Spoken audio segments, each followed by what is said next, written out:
pernah dengar-dengar gitu ya, Ustaz. Kenapa sih makam-makam orang soleh itu kok ada di puncak gunung dan banyak orang yang kesini untuk berdoa? Apa betul sebenarnya kalau orang berdoa di atas gunung itu akan lebih cepat diijabah? Puncak Tanggung. Puncak Tanggung. Yes.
Bertemu lagi.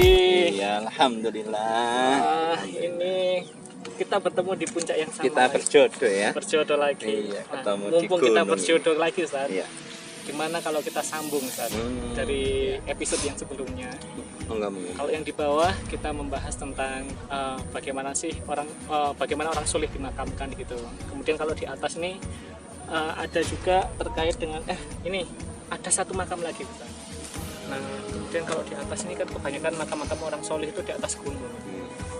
Akhirnya banyak orang beranggapan kalau orang yang berdoa di atas gunung itu doanya akan lebih makbul karena mungkin dianggap lebih dekat dengan langit begitu, Ustaz. Nah, tanggapan jenengan bagaimana, Ustaz, terkait hal ini, Ustaz? Iya. Dia memang sebagian masyarakat kita ya, itu punya anggapan seperti itu, bahwa berdoa di atas puncak gunung itu bisa lebih diijabah, lebih makbul karena lebih dekat ke langit ya kan, di atas ya dibandingkan masyarakat pada umumnya yang di bawah.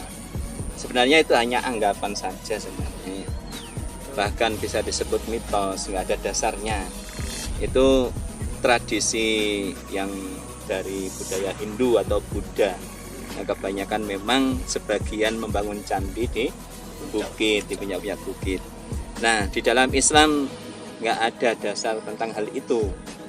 Jadi memang Allah Subhanahu wa Ta'ala itu mengkhususkan, memberikan keistimewaan pada waktu-waktu tertentu dan tempat-tempat tertentu.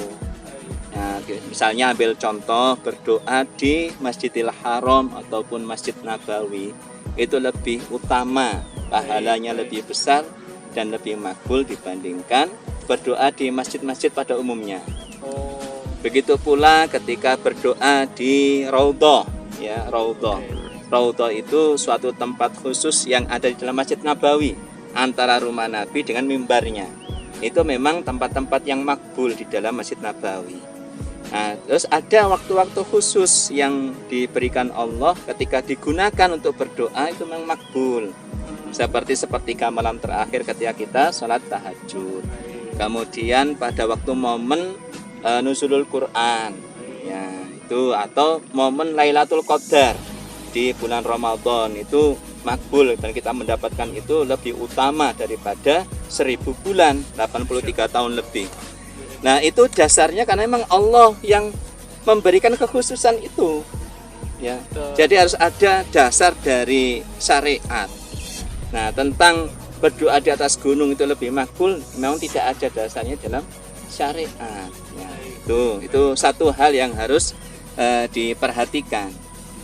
Yang kedua, bahwa berdoa di mana saja itu didengarkan oleh Allah Subhanahu wa Ta'ala dan tempat-tempat khusus dan waktu-waktu khusus yang diberikan Allah itu adalah fasilitas. Baik. Fasilitas khusus yang diberikan Allah begitu. Sebagaimana kita lah kemudian banyak ketika di dalam satu pertemuan, satu acara ada fasilitas kan begitu. Betul. Ada fasilitas walaupun semua peserta di situ juga mendapatkan fasilitas, tapi ada fasilitas khusus bagi peserta-peserta VIP, VVIP begitu. Dan tinggal manusia mau menggunakan atau enggak. Nah, yang diberikan oleh Allah Subhanahu wa taala itu. Nah, yang terakhir, jadi syarat agar doa kita terkabul itu ya yang pertama adalah kita ikhlas karena Allah, yang kedua makanan, minuman yang kita konsumsi itu bukan sesuatu yang haram. Itu harus halal karena sesuatu yang haram yang masuk ke dalam tubuh kita itu menghalangi doa kita diijabah oleh Allah. Apalagi kita beristighfar, minta ampun kepada Allah, tapi kita kemudian membiarkan terjadinya kemaksiatan. Kita tidak menasihati orang-orang yang melakukan kesalahan, tidak berdakwah istilahnya begitu. Maka susah doa-doa kita akan diijabah oleh Allah Subhanahu wa taala. Nah, mungkin ada orang yang mengatakan begini, Pak, saya itu sudah berdoa, ya, setiap sholat itu habis sholat zikir terus berdoa, tapi seolah-olah kok nggak diijabah. Ya keadaan saya seperti ini aja, ekonomi juga begini dan sebagainya. Itu bagaimana? Nah, memang ada kadang orang itu nggak sabar menunggu diijabahnya doa ya. Nah, di sini Rasulullah pernah menjelaskan begitu, sehingga kita bisa memahaminya dengan baik. Kenapa kok doa kita nggak diijabah ya? Kita sudah ikhlas, kita sudah halal makannya kan begitu ya. Kita menggunakan fasilitas tapi doa belum diijabah. Nah, Rasulullah mengatakan ma'min muslimin yada'u bida'watin laisa fiha ismun wala qati'ati rahmin. Jadi tidaklah seorang muslim itu berdoa dengan suatu permohonan kepada Allah yang di dalam konten doanya itu tidak untuk bermaksiat, bukan doa-doa maksiat, atau dia tidak melakukan maksiat ketika berdoa ya. Kemudian wala qati'atu rahmin, dia bukan orang yang memutus silaturahim dengan sanak kerabatnya. Nah, maka illa a'tahullahu bi ihtasalasin, maka Allah akan memberikan salah satu dari tiga alternatif ini. Ini cara Allah untuk menjawab doa, sehingga kita tidak suudzon, tidak prasangka buruk kepada Allah. Yang pertama adalah angtu ajila ayu ajila lahu da'watuh ya. Yang pertama itu disegerakan oleh Allah, dikabulkan langsung ketika di dunia. Nah, waktunya kapan? Itu hak prerogatif dari Allah Subhanahu wa taala. Dipersegerakan langsung ketika dia masih hidup. Ini yang pertama. Yang kedua adalah ayu akhiraha lahu fil akhirah. Yang kedua, diakhirkan. Pengkabulan doa itu nanti untuk di akhirat.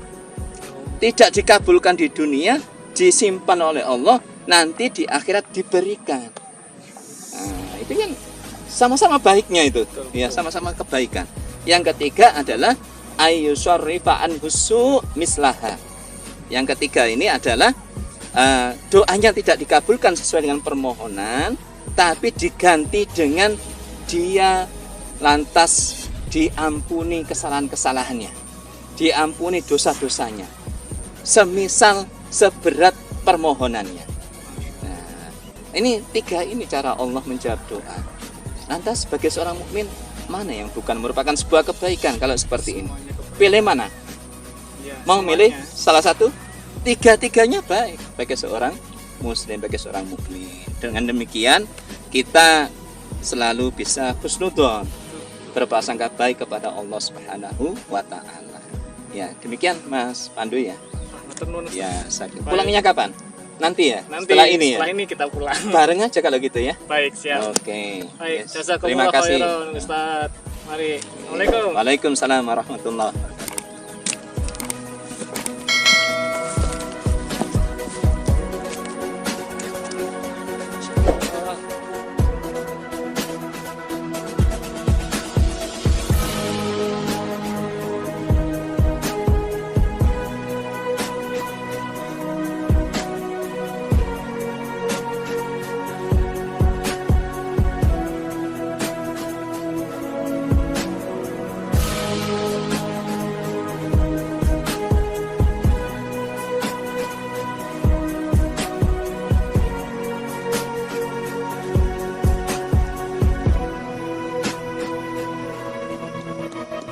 Allahu Akbar.